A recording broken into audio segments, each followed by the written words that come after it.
Hello everyone.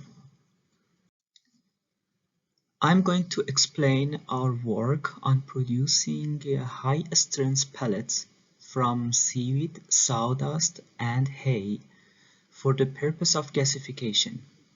This project was done at the University of Iceland. The challenge in this project is to make high-strength pellets to be used in the gasifier machine.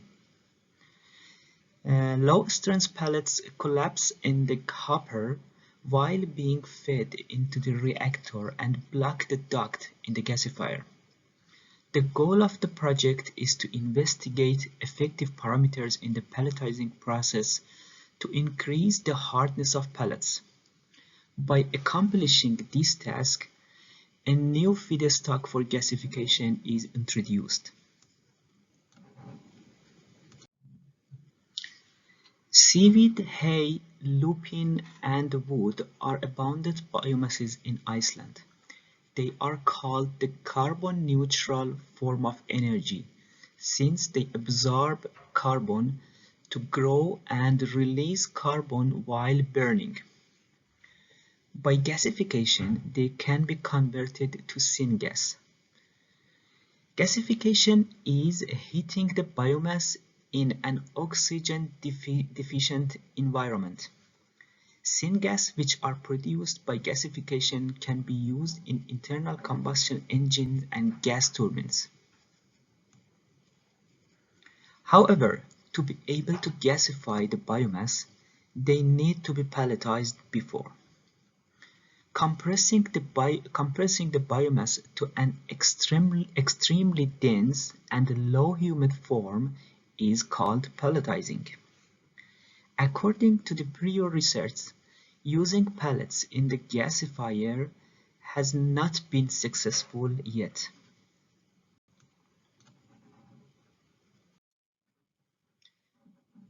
The experimental method was applied to produce data in this work. The type of seaweed used in the pelletizing process was bladderwrack.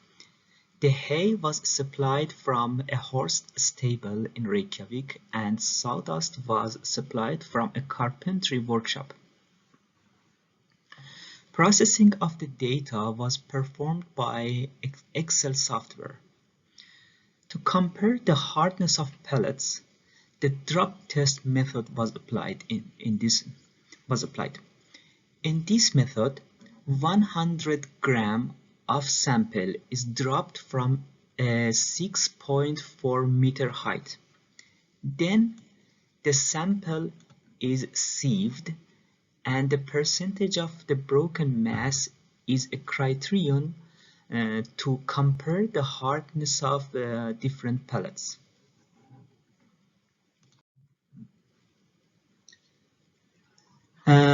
The equipment that were used in this work are the important equipments are where one of them was a biomass drying cabinet, which includes a 9 kilowatt heater, and a wooden cabinet. It was used to dry seaweed. The pelletizing process was performed by a pellet mill, as you see in the middle photo. This machine is composed of a rotary die and two rolls, which rotate on it. The die is connected to the motor, and the rolls are idle. The seaweed is crushed between the rolls and the die. A moisture analyzer was used to determine the moisture content of the materials. The small photo in the right shows the moisture analyzer.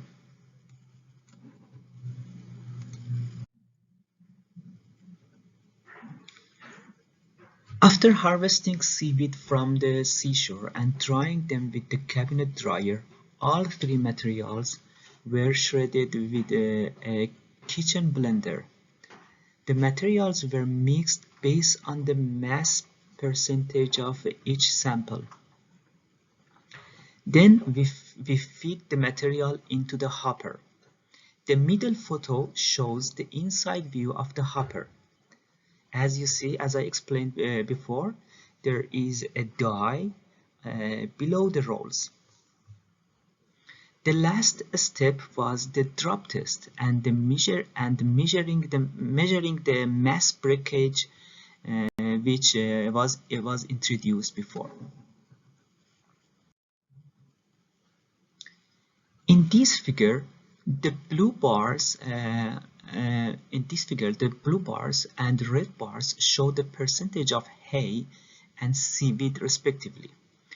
By subtracting the summation of these two percentage from 100%, the percentage of wood for each sample is calculated. The dotted line displays the mass breakage for each sample. By focusing on the hay content of first 5 samples, we can conclude that the hay improves the hardness of pellets when it is below 20%. As you see here, for the first 5 samples, when you see the hay contents, when hay contents improves, the hardness also improves. According to this graph, the percentage of seaweed does not affect the hardness of pellets.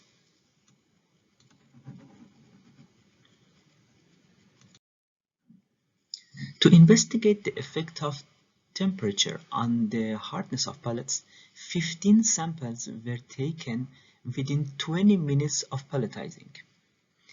In this figure, the blue line illustrates the changes in the temperature of the die over time.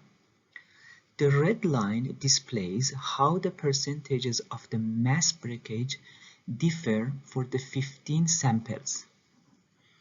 The dotted line is a linear trend line to estimate the pattern of the mass breakage over time.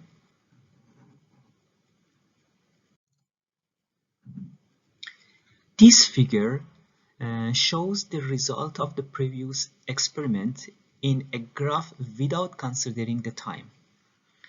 According to the red line, at higher temperatures, the strength of the pellets is less. The dotted line is an exponential equation which was used to estimate the general pattern of the mass breakage in different temperatures. Conclusion. The goal of this project, this research, was to investigate the pelletizing process and find the effective parameters related to pellets strength.